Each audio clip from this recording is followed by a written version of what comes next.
Cancer, welcome and this is your reading. Be open-minded po, hindi po halos lahat makaresonate kaya piliin nyo na lamang. And thank you nga po pala sa mga nag-subscribe, lalo na sa mga bumabalik. Marami pong salamat.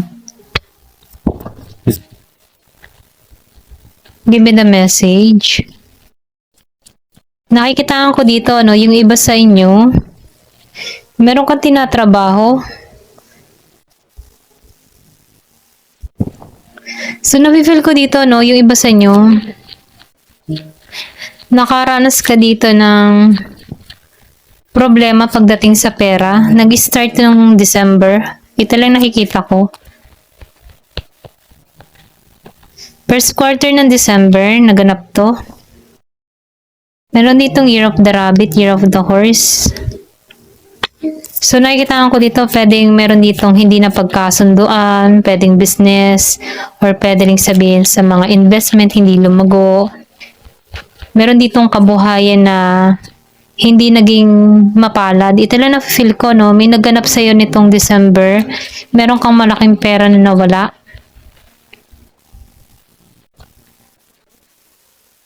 So, nakikita ko rin dito, hindi ka pinagtuunan ng pansin ng tao na to, or pwede rin sabihin na meron dito nagbaliwala sa sitwasyon na kinakaharap mo, lalo na sa usaping pera.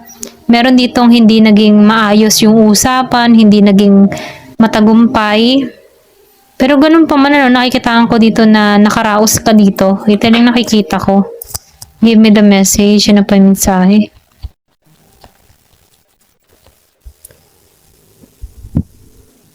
So, yung iba sa inyo nakaranas dito ng ng pagkabalisa, pwede rin sa pera. Ito lang nakikita ko, pwedeng meron kang ininvest na malaking pera na nalugi, okay? Pero ngayon, nakikitaan ko dito na yung iba sa inyo meron kang tinatrabaho, okay? Or meron kang inaayos. Or pwede rin sabihin, nagsusumikap ka ngayon, na mabawi yung mga nawala sa'yo. Meron ditong Year of the Horse.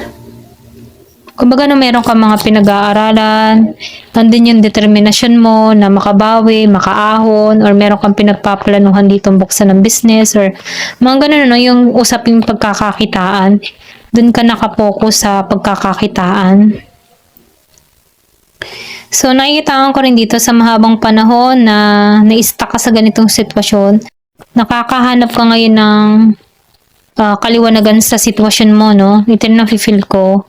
Nahahanapan mo ng solusyon to mga problema mo, nagkakaroon ka dito ng bagong ideas, or pwede rin sabihin handa ka na muling sumugal, okay?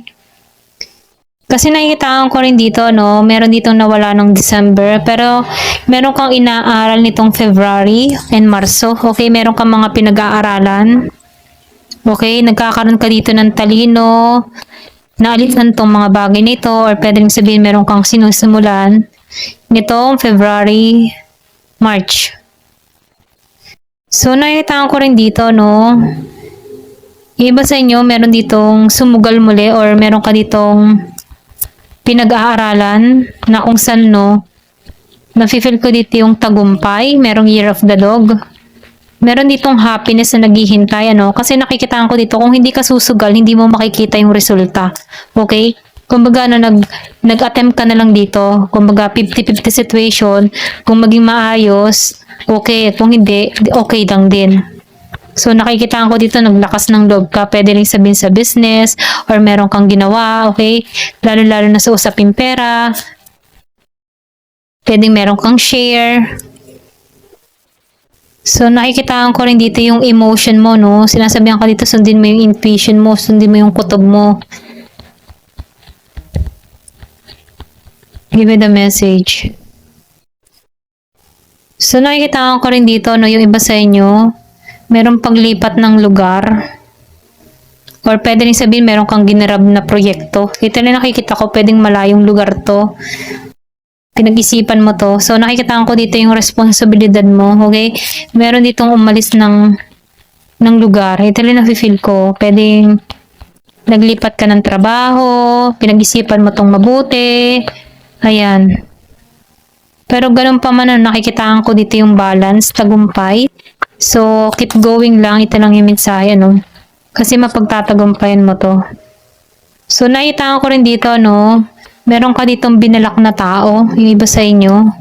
Kung usapin pag-ibig, ano, meron kang binalak dito. Meron ditong Year of the Pig.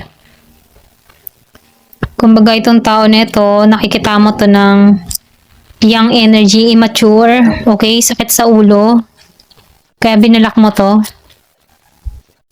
So, nakita ko dito, yung iba sa inyo meron ditong tutungo sa'yo. Okay? Matured man. Tagumpay na to. Matagumpay na tao. Pwedeng nakakausap mo na to. Okay? Pwedeng online. Itong tao na to ay Scorpio, Cancer, and Pisces. Okay? Kung meron ka mang kadiling ano, pinanganak to ng 28. So, nakikitaan ka ng tao nito na innocent, matalino. So, nakikitaan ka ng tao nito ng solid foundation.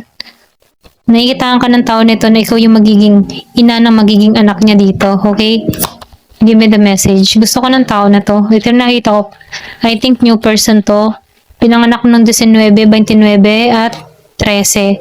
So, yung iba sa inyo nagkaroon ng family affair or pwede rin sabihin meron kang broken marriage before or meron ditong bagong patungo sa'yo, okay?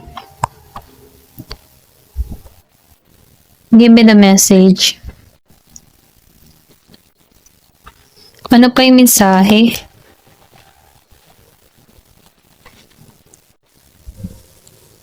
So, be careful, ano? Sinasabihan ka dito, huwag kang sumugal kung hindi mo alam kung papasukan mo, no? So, pag-aralin mo kung ano yung mga pagtatrabahuhan mo or pag-aralin mo yung mga taong papapasukin mo sa buhay mo. Kumbaga, ano, magi ka mapag-observe. So, meron ka ditong hiling na matutupad. Kung ano man yung hiling ng family nyo, matutupad to.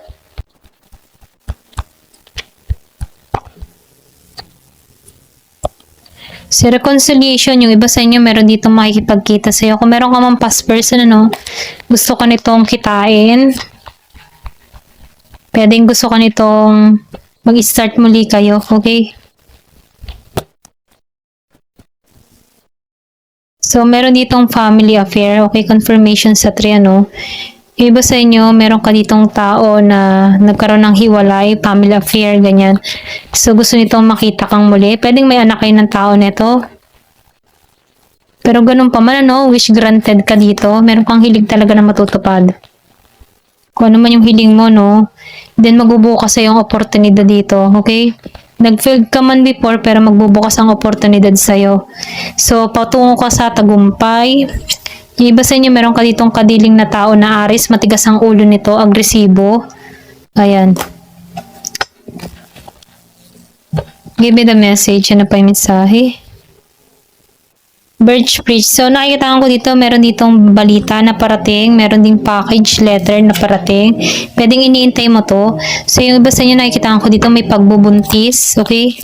Meron ditong mabubuntis. Yung iba, hindi halos lahat, ha? And then yung iba naman sa inyo may paglalakbay na gagawin, may travel, or pwede rin sabihin nagbabalak kang maglakbay, or pwede rin nasa ibang bansa ka, no? Itong paglalakbay mo na ito, magiging kang wais, okay? Kumbaga marami kang natutunan sa paglalakbay na ginawa mo. Ayan, kumbaga, so nakikitaan ko dito, yung buhay mo ay magkakaroon ng balanse, matatapos na lahat. So, pinoprotektahan ka dito ng guardian angel mo. So, lagi kang magdasal, ano? So, pag-ingatan mo yung iyong pera. Pwedeng mawala to. Kaya ingat ka sa mga investment na papasukan mo. Ito lang mensahe, no? Lalo na yung invest na may kapalit na malaking halaga. Okay, merong shark pa. Take care. Pwedeng mawala to. So, pag-ingatan mo, no? Kasi, pwedeng may nangyari nitong August. Ayan. Ngayong August na to. So, ingat ka pag may nag-alok sa'yo dito ng investment, ganyan. Huwag ka masyadong magtiwala. Pwedeng may mawala sa'yo.